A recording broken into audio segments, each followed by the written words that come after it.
नमस्कार, स्वागत है मार्केट टाइम्स टीवी में। मैं प्रियंका तिवारी हाजिर हूं लेकर आज की बड़ी खबरें।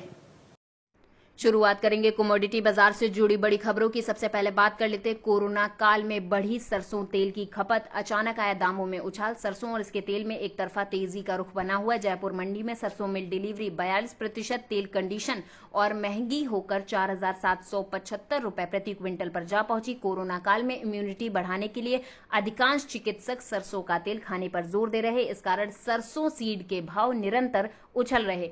आसमान से बरसी आफत, फसलों को पहुंचा भारी नुकसान। कोरोना के कहर के बीच आंधी एवं बारिश इस बार किसानों को पूरी तरह बर्बाद करने पर तुली है। शुक्रवार की सुबह से ही बारिश ने खेत से लेकर खलिहान तक फसल को बर्बाद कर दिया। बारिश से गन्ने की फसल को फायदा, जल्द ही रोपाई शुरू होने के पीछे साठा धान न लगने की बात सामने आ रही। बरसात से गन्ने की फसल को काफी फायदा हुआ। मक्का 1,60,000 हेक्टेयर बोवनी का टारगेट। कृषि विभाग ने खरीफ की फसलों की बोवनी के लक्ष्य तय किए। इस साल सोयाबीन 1,80,000 हेक्टेयर पर और मक्का 1,60,000 हेक्टेयर पर बोवनी का लक्ष्य रखा गया। हालांकि इस साल भी मानसून अच्छा रहने के आसार हैं, लेकिन टारगेट लगभग पिछले साल की तरह ही रखे गए। अब मेंथा पर मौसम की मार, पेराई प्रभावित। पिछले 2 दिन से बदले मौसम से गर्मी से भले ही राहत मिली, पर किसानों के लिए ये परेशानी का सबब है। रबी फसलों पर बारिश व ओलावृष्टि के बाद अब जायद में जिले के किसानों की मुख्य फसल मेंथा पर मौसम की मार पड़ी है। हरियाणा के शहद उत्पादकों को लगा झटका, रुका निर्यात। हरियाणा के शहद उत्पादकों को कोरोना काल में बड़ा झटका लगा। विश्व के कोरोना की चपेट में आने से अमेरिका, कनाडा व यूरोप के देशों में सरसों के शहद का निर्यात रुक गया। प्रदेश में उत्पादित सरसों का शहद विदेशियों का सबसे पसंदीदा है। हर साल मार्च से जून तक देश से 50,000 क्विंटल इस शहद का विदेशों में निर्यात होता है। भारत में सरसों की पेराई मई में लगभग 7% बढ़कर 8 लाख टन।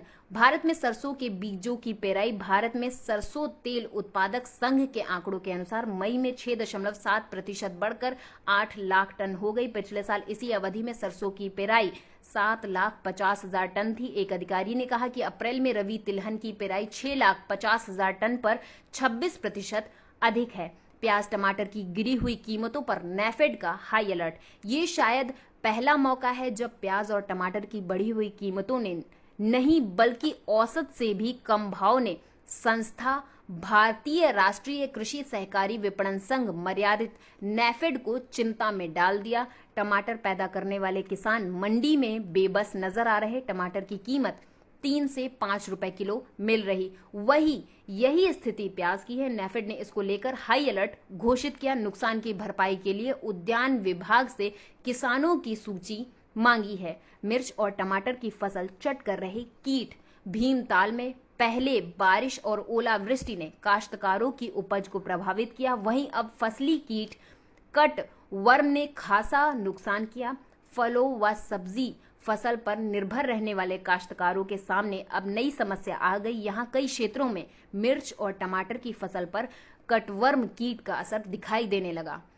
अब तिवड़ा मिश्रित चना भी समर्थन मूल्य पर खरीदा जा सकेगा। सतना में किसानों का तिवड़ा मिश्रित चना भी अब समर्थन मूल्य पर खरीदा जा सकेगा। मध्य प्रदेश शासन द्वारा इस संबंध में केंद्र सरकार से आग्रह किया गया था, जिसे केंद्र सरकार द्वारा स्वीकार करते हुए क्रय की मंजूरी दे दी गई। किसान 30 जून तक समर्थन मूल्य पर खरीदी केंद्रों पर अपना चना बेच सकेंगे। Bureau report, market times TV.